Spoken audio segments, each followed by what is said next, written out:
Hey, welcome to the recap of our Gull Lake, Minnesota Bass Nation Team Trail event.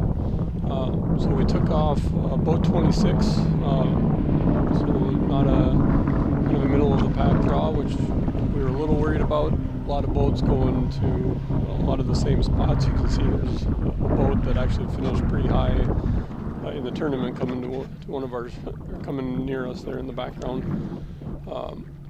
This spot we found kind of later in the day in practice, and we had caught a couple of nice fish, nothing real big, but a little bit better average, so we thought we'd start there. And it paid off. We had five fish in the boat. Within 20 minutes or so, we had probably 12 to 13 pounds before we left the first spot. Maybe a little bit more, but we had a couple of 1-pounders still in the live well. We caught somewhere around 15 fish in the first hour, really just in this one spot, kind of moving back and forth between the point and just a little ways down the shoreline. I think a couple of our bigger fish from this spot in the morning were 2 1/4, 2.7. We didn't have anything that, I think at least one of them from that first bite ended up in the live well on weigh-in, but we managed to call most of them before the end of the day was done. It was primarily, we were getting them to bite on pretty much anything at the first spot. I mean, fish were just biting. We caught a lot on Ned rigs, some on jig worms, were the two primary methods that we were using. Yeah.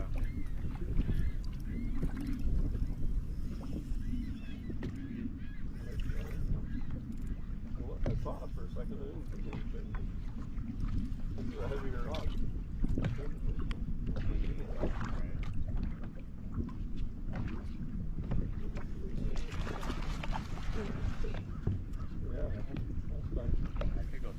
So we fished here for a good amount of time, especially as the fish kept biting, but as we started getting smaller and smaller fish, we finally did move on.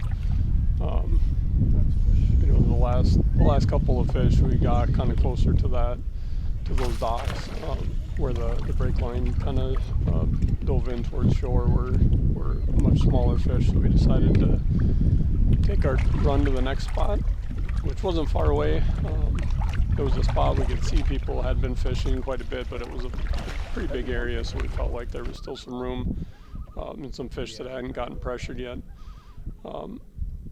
Like I said, it was pretty nearby. We had watched 2 or 3 boats fish that spot, or at least parts of that spot all morning.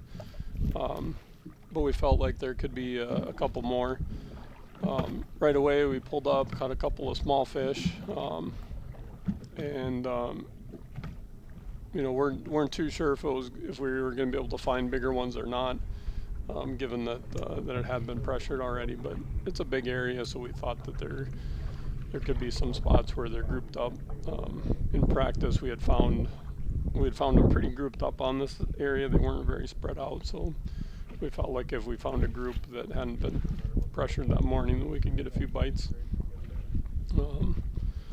Didn't take long after we got there, and I had a big bite right about there. Immediately read it as a pike. Fought it like a pike. Really, my main concern was getting my Ned rig back at that point, because I was absolutely confident that I had a northern on and not a small one. This fish just hit differently than all the other bass that we had so far. But just kept fighting it to make sure I could get my jig back, and you never know for sure. But as we got it closer to the boat, it never really made a move to jump, so I never really thought it was a bass until we saw it right about here. And you can see our reaction when we realized that it was not the pike we thought it was. This one turned out to be a 3.5 pounder. Made it into our final bag. I think it ended up being the second biggest in our bag for the tournament. On our way to our third spot, we stopped off at a little sneaky weed patch that we had found and hooked a big one on a spook. And you can see the result of that. So that was a low point. Dumping that big fish, that was at least a 3+. That was a big one we would have wanted. Turns out those little weed clumps weren't as secret as we thought they were, but they were all getting fished pretty hard. But we did find one nice one on there, just couldn't get it in the boat. So we went through the channel into Round Lake, and you know, no secret, there's a lot of fish in there. There were 4, 5, 6 other boats in there fishing various areas. And right away on one of our spots, we started picking up bites right away, mostly in that kind of 1.5 to 2 pound range, maybe a little bit bigger, but nothing that was going to call for us. We already had a lot of those fish in the live well. I don't think we called any off of, I don't think we called any fish in round this morning, but I had some good ones. I had a lot of fish, but they were smaller. We did have a boat show up on kind of one of our better areas. Kind of the best spot on this break line as we were working towards them. A boat popped in and showed up. I guess we did call one fish here, but it was a pretty small call. But as we were working our way towards our kind of better spot, a boat showed up and fished it for a little bit and took off. And we actually were able to slow down and catch a couple behind them. But again, they weren't big enough ones. But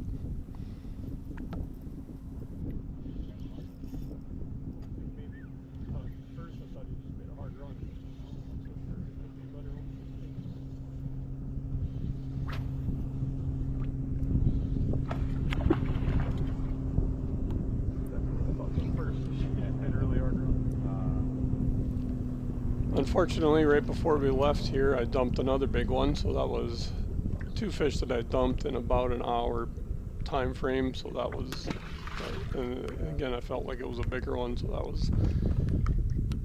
it was not a good feeling. Shortly after we left here, this is the big one that I dumped. You can see it's pulling pretty good before it just pops out.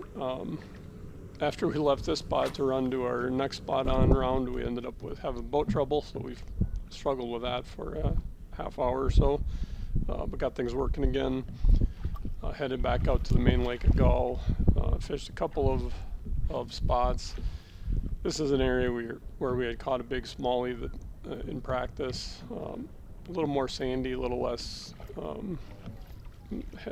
weedy here, but there were a lot of boats around, so we tried to find some areas, but it was getting hit pretty hard. We caught some good fish here. I don't know if we made a call here or not. We had a couple that were pretty close, but again, nothing that was really big. But we did get into a pretty good school and caught a few here.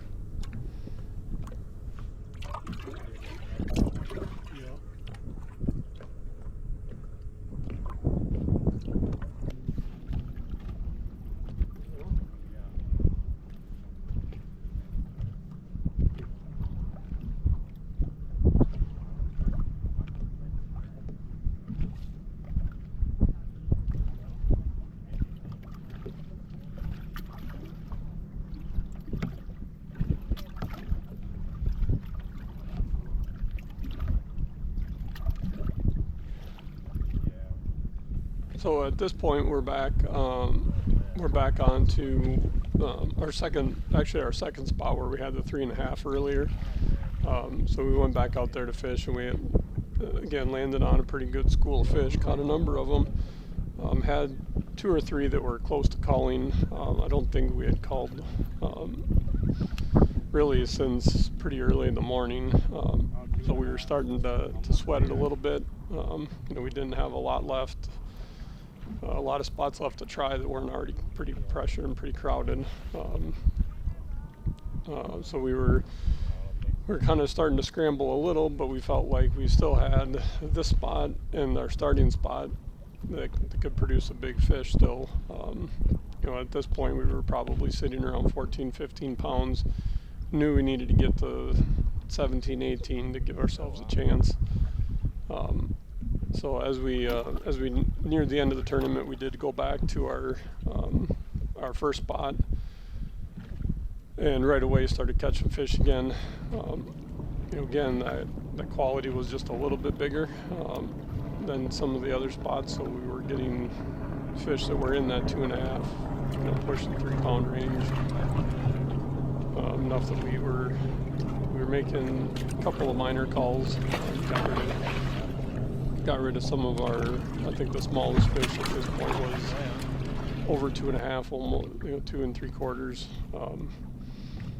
As we were working through these areas, Sam's Ned rig started to heat up, and we started to get bit pretty frequently. Again, going through the same spot we started on, just working the point down the shoreline, finding a lot of fish. But the clock was ticking. We probably had about 45 minutes left when we pulled up here, maybe a little bit longer. Still we're thinking we're probably in the 15 pound range. We needed, at least probably 2 big culls to be competitive. And we knew we just had to kind of cycle through fish to try to find a couple that were a little bigger. Had a bunch that were close enough that we needed to weigh them. And then literally with about 10 minutes left, we had worked our way back to the point where this whole kind of section started, and really where we had most of the bigger bites.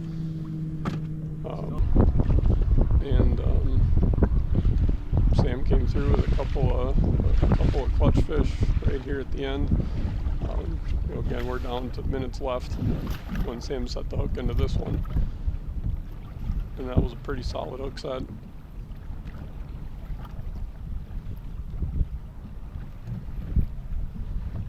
Fortunately, we were pretty close to the access, so we didn't have a long run to make.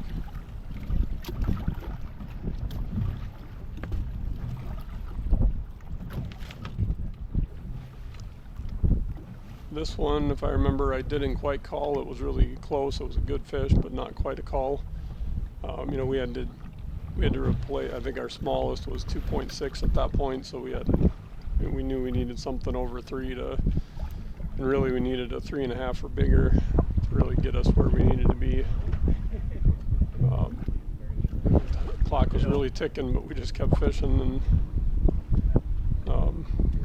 when Sam set the hook into this one, we both knew it was a better than average fish, but we weren't really sure how big. But that rod just never gave up, never quit bending, and then when we saw it, we knew we had one that was going to help. I think we had somewhere around 8 minutes left at this point. Time was getting short.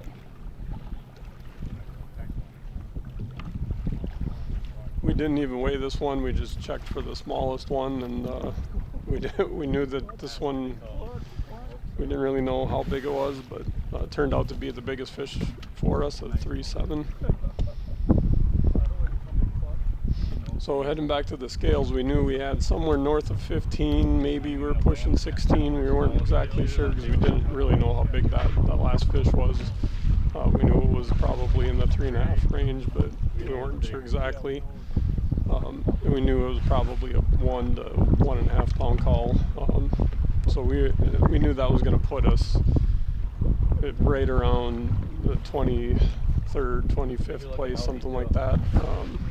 Turns out we ended up right at 23, which put us right on the bubble for Team of the Year. And after a long sweat waiting for the results to come in, we did qualify for TOC in the second to the last spot. So that was a clutch catch right at the end there.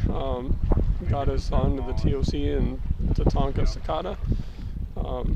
Stay tuned for more, and thanks for watching. Don't forget to like and subscribe. They're all the same.